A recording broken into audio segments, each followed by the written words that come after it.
You are not behind. The delay you have been grieving was never rejection. It was clearance, because the thing that is coming to you next required a version of you that did not exist yet. Chosen one, I need you to hear this while your heart is still open. Sometime in these last months, you felt something shift. You could not name it, but you sensed a season closing, the way you can smell rain before a single drop falls. Maybe it woke you in the middle of the night. Maybe it found you in the car, in that strange quiet after you turned the engine off and just sat there. That was not imagination. That was your spirit registering the end of a training you never signed up for and never fully understood. Here is the truth this message exists to hand you. God is about to place a power in your hands so heavy, so consequential, that he refused to release it until you were trained to survive it. The waiting was not punishment. The waiting was the curriculum. And over the next few minutes, I am going to walk you through exactly what that means for your life. 3 things will happen before this message ends. First, you will understand why every loss of these past years was engineered and not accidental, and the logic of it will be so clear you will wonder how you ever missed it. Second, you will feel a weight lift that you have carried so long you stopped noticing it was there. And third, you will know precisely how to position yourself for the day the power arrives, because that day is far closer than you think. And I know how the word dangerous sounds. You have never thought of yourself as someone God would need to be careful with, but power is not dangerous because it is evil. Power is dangerous because of what it touches on the way through you. There is a reason heaven guards this particular gift more carefully than almost any other, and that reason is going to change how you see your entire past. But let me prove something to you first, because promises are cheap, and your trust has been broken before. Have you noticed something strange about yourself? When a real crisis hits, when the people around you are falling apart, a calm comes over you that almost frightens you. You handle catastrophe better than you handle an ordinary Tuesday. Great storms steady you, yet small routines drain you. And in your quietest moments, you have wondered why you seem to be built backwards, why pressure clarifies you while comfort makes you restless. You have explained it the way most people would. You told yourself it is a flaw in your wiring, that you sabotage yourself, that you cannot manage the ordinary the way normal people seem to manage it. I want you to hear me clearly. That explanation is wrong, and it has been quietly poisoning your identity for years. The real reason has a structure, and I will unpack the whole mechanism in a moment. For now, hold the short version. You were not built for the load you are currently carrying. You were built for a far heavier one. A vessel designed for enormous weight will always rattle when it runs half empty. The rattling was never weakness. It was capacity announcing itself, over and over, waiting for you to finally recognize the sound.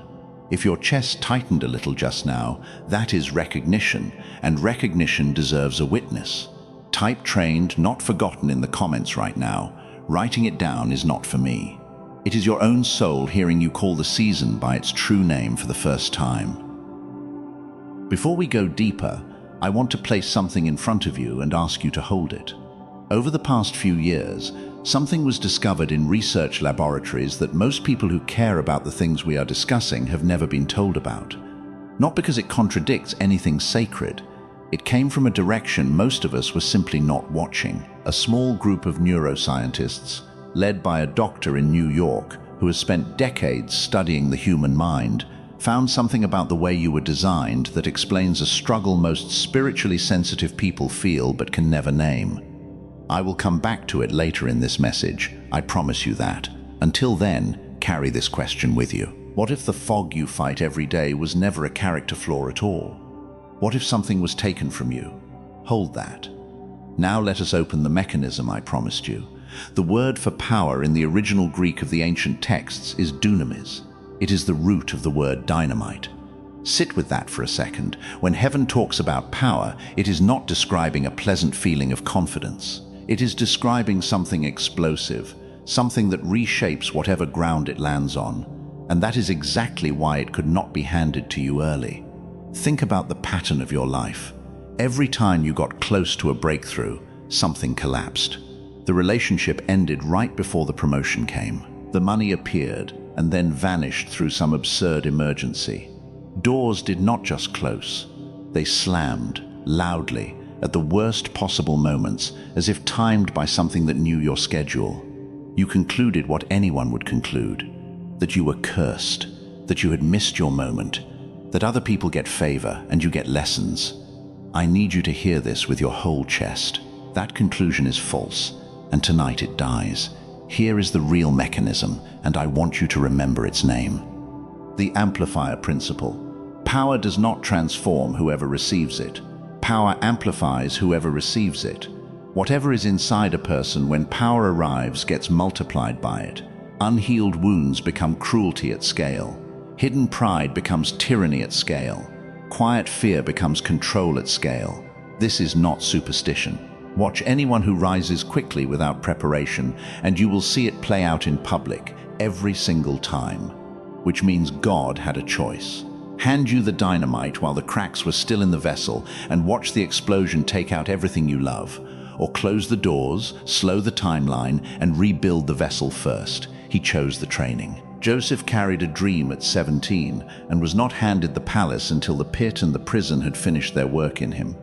David was anointed king and then sent straight back to the sheep because the crown was ready before the character was.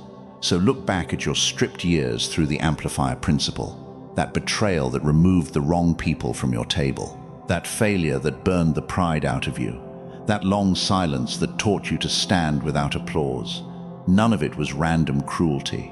It was the fire removing everything the power would have amplified into your destruction. You were not being rejected. You were being disarmed of what could destroy you. And here is what you can do with that today, right now. Take the one loss you have been most bitter about and say out loud, that was the fire, and the fire was working. You do not have to feel it yet. Naming it correctly is the first act of a trained hand. Something happens in a person the moment they stop calling the fire an enemy. The shoulders drop, the jaw unclenches, years of self-accusation begin to dissolve because the story finally makes sense. If that shift just happened in you, even a little, mark this moment. Type "the fire was forming me" in the comments, because a trained soul testifies about the fire instead of hiding from it. And somewhere below this message, another chosen one needs to read those exact words tonight. Now I want to show you how to recognize where you are in the process, because training seasons do not end with a ceremony. They end with signs. There are 5 of them, and I suspect you will find at least 3 already active in your life. The first sign is that your old triggers have gone quiet. Things that used to send you spiraling for days now barely move you, and you noticed it almost by accident. The second sign is a growing hunger for simplicity. Noise, gossip, crowded calendars, shallow talk, all of it has started to feel physically heavy because a mind being prepared for weight instinctively sheds clutter. The third sign is the pull, a persistent, unreasonable sense that you are supposed to be doing something larger, one that returns no matter how many times you dismiss it as ego. The fourth sign is that unexplainable calm in chaos we spoke about earlier. And the fifth sign is sudden, ruthless clarity about people. You can feel who belongs in your next season and who was only assigned to a previous chapter, and pretending otherwise has become impossible. If those signs are alive in you, then hear what the ancient language says about this exact stage. The Hebrew word saraf means to refine metal in fire, and every refiner of silver knew one simple test for when the work was finished. The metal was ready when the refiner could look into it and see his own reflection. That is what the hiddenness was for, not to bury you, to polish you until you reflected the one who was holding you in the flame. So picture what stands on the other side of this training, because it is closer than it has ever been. Mornings where you wake up with assignments instead of anxieties. Rooms that go quiet when you speak, not because you are loud, but because weight has a sound of its own. Provision that arrives without you chasing it. Family patterns breaking in your generation because someone finally became strong enough to hold the hammer. That is not a fantasy. That is a trained vessel operating at design capacity. But now I have to tell you the part of this that almost no one teaches, and it changes everything about what you should do next. The training was not only subtraction. While the fire was removing what power would amplify, something else was being installed in you, quietly, layer by layer. And the final installation, the one that determines whether you can actually carry what is coming, does not happen in your circumstances at all. It happens in your mind. Which brings me back to the question I asked you to hold at the beginning. I told you researchers discovered why spiritually sensitive people live with fog they cannot explain, and I said I would return to it. I waited until now on purpose, because what they found is not information, it is a solution. And a solution only matters once you understand the full shape of the problem it solves. You now understand the shape. Before I open it, answer this honestly. Why does knowing all of this still not produce movement? You have had revelations before. You have felt chills, taken notes, made promises to yourself in the dark. And weeks later, the fog rolled back in, and the insight stayed insight instead of becoming action. Why? The answer is not in your effort, and it is not in your faith. It is somewhere you have not looked yet. Let me say this next part in plain language, because you deserve clarity more than you deserve poetry. Here is the why. A power assignment requires a prepared mind, because every instruction, every idea, every divine prompt you will ever receive has to land in your thinking before it can move through your hands. If the receiver is dim, the arrival is dim. That is the entire bottleneck. Here is the what. The final gate between you and what your training qualified you for is cognitive. It shows up as fog you cannot pray away, words vanishing in the middle of sentences, brilliant intentions dying between the thought and the follow-through. And here is the who. This lands on trained people specifically, people who have done the soul work and still feel like their own mind is running at half strength. If that is you, what comes next was arranged for you. Before we step in, seal where you stand. Type I am ready to receive below, because readiness declared is readiness doubled, and this next part deserves to meet you standing. That is who you have been. It is not who you are required to remain. You are a chosen one whose vessel has been through the fire, so understand what the fire could not do. It could not rewire the physical instrument in your head. Do you remember the exact question I asked you to carry? What if something was taken from you? Here is the answer, and it won the Nobel Prize. In 1981, a researcher named Dr. Roger Sperry was honored for proving something remarkable about the human brain. It is built as two hemispheres, and it was designed for them to work as one synchronized whole. When the two sides fire together, scientists call it whole brain activation, and it produces the state where learning is fast, ideas connect on their own, and the mind feels lit from the inside. Here is the part that should stop you cold. Studies found that around 98% of small children operate at what researchers classify as creative genius level. Fewer than one adult in 1,000 keeps it. That collapse is not a spiritual failure, it is physiological. Modern life, modern schooling, modern noise, all of it slowly pulls the hemispheres out of sync until the person is running on a fraction of their design. In other words, the fog was never your flaw. It was theft at the neural level, so slow you never saw the thief. A woman from California described what the far side of that theft felt like. She had tried everything her community offered: prayer, journaling, every practice. She believed the words but could not feel the reality behind them, not in her body, not in the texture of her days. About 10 days after she found what I am about to describe, she said something simply cleared. A channel that had been blocked was suddenly open, not because she tried harder, because the receiver had been repaired. A man from Texas said something similar. Years of holding everything together for everyone while his inner life went thin. Prayer had started to feel like talking into a wall. 2 weeks in, he woke up and described his mind as finally running on everything it was supposed to run on. The fog so constant he had stopped noticing it was gone. That is because of what the team I am about to describe spent years building. And before this message ends, I am going to speak something over your life that I want you to receive with your eyes closed, so stay with me to the very last words. The team of neuroscientists led by Dr. Daniel Barone, a neurologist in New York City, spent years doing something quietly extraordinary. They took over an hour of clinical-grade neural sync technology, the kind of whole brain activation protocol used in specialized medical settings, and through an intensive process of compression and refinement, distilled it into an 8-minute targeted auditory sequence. 8 minutes a day, headphones on, eyes closed. That is the entire physical requirement. They call it the genius switch. The genius switch is not a mood track and not a meditation app. It is a precise auditory sequence engineered from the Nobel Prize research of Dr. Roger Sperry to reconnect the two hemispheres and restore the whole brain activation that was your default state as a child. It adds nothing foreign to you. It switches back on what was always yours, working beneath your awareness while you simply listen. And let me be honest about who this is for. The genius switch is not for everyone. It is for the chosen one who understands that God prepared not only the promise, but the mind that must walk into it. The one ready to stop treating the fog as a character flaw and start treating it as something with a specific address. Most people will scroll past this. You are still here. That is not coincidence. Here is what stunned me about the access. Colleagues told Dr. Barone this would be incredible value at $500, and they were not exaggerating. Because in person, neurofeedback runs $300 an hour and a home machine runs about $7,000.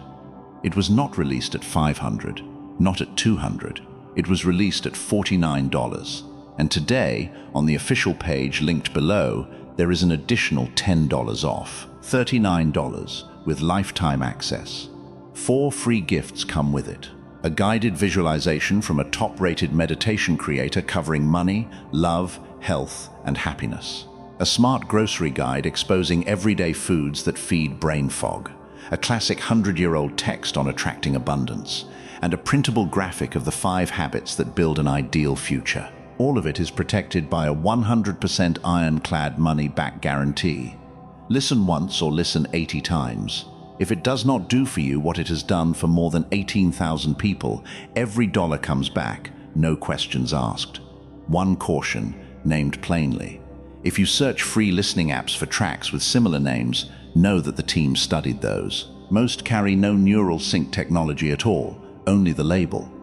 The official page is the only verified source, and that is exactly where the link below points. So if your spirit resonates with what has been described, the link is in the description and in the pinned comment. You can read every detail on their page before deciding anything, and the timing matters more than you know. The provision God has arranged for you is already in motion, and it becomes visible to a synchronized mind in a way it never does to a foggy one. The question is whether you arrive at the meeting point with the receiver online. But hear this clearly, because it matters more than anything I just said. The tool does not replace God. It does not obey for you or surrender for you. What God is doing in you was never conditional on any tool. A repaired receiver simply gives what God is doing more room to land, and the deeper current of this message is where we return now. For the chosen one who felt something stir when the mind was mentioned, that door stays open in the description. It is a small step, but small steps taken with a clear mind have changed entire seasons, and that is the only time I will point to it again. What remains now belongs entirely to you and God. So close your eyes if you can, or soften them if you cannot, because I want to walk you through something before I speak over you. Picture yourself standing in a forge at night. On the anvil in front of you lies a crown, still glowing faintly from the fire. Every hardship of your past years is visible in its metal, every loss melted down and reshaped into something that can now hold weight. Reach out in your mind and place your hand above it. Feel that it is no longer too hot to touch. That is the difference the training made. The same fire that once burned you has finished its work, and what it forged now fits your hand. Say quietly within yourself, I was not being destroyed, I was being made. And notice where your body loosens as you say it. That loosening is your nervous system agreeing with the truth. Now, with your eyes still soft, I simply want to acknowledge what is true in this moment. You stayed. Through the silence, through the stripping, through the years that made no sense, you stayed. Heaven witnessed every unseen act of faithfulness, and none of it was wasted, so let the old weight fall. Picture the heavy pack you have carried up this whole mountain, the bitterness, the self-blame, the fear that you missed your moment. Feel its straps slide off your shoulders. Hear it hit the ground behind you. You do not need to carry evidence of the fire anymore. You are the evidence. Now receive this as your own. I am not behind. I am trained. I am a vessel that survived the fire and kept its shape. I am ready for the weight of what heaven assigns, and the power that once would have broken me will now move through me and heal what it touches. I am chosen, prepared, and released. If that declaration is yours, seal it where it can be witnessed. Type sealed and sent below, and let it stand as the record of the night the training season ended. Go now as a trained one. Walk back into your home, your work, your family, carrying yourself like someone who knows what the delay was for. Watch how differently runes respond to a person who has stopped apologizing for their own refinement. And when the power begins arriving, and it will, in assignments and openings and restored things, remember this hour and handle every gift with the steadiness the fire taught you. It is done, and now you know what the dangerous power actually is. It is you, fully activated, fully synchronized, fully sent. That is what God was protecting until you could carry it. If this message found you at the right hour, gently pass it on by liking it, so it can find the next chosen one still standing in the fire, wondering why. They need to know what you now know. The training was the proof of the promise.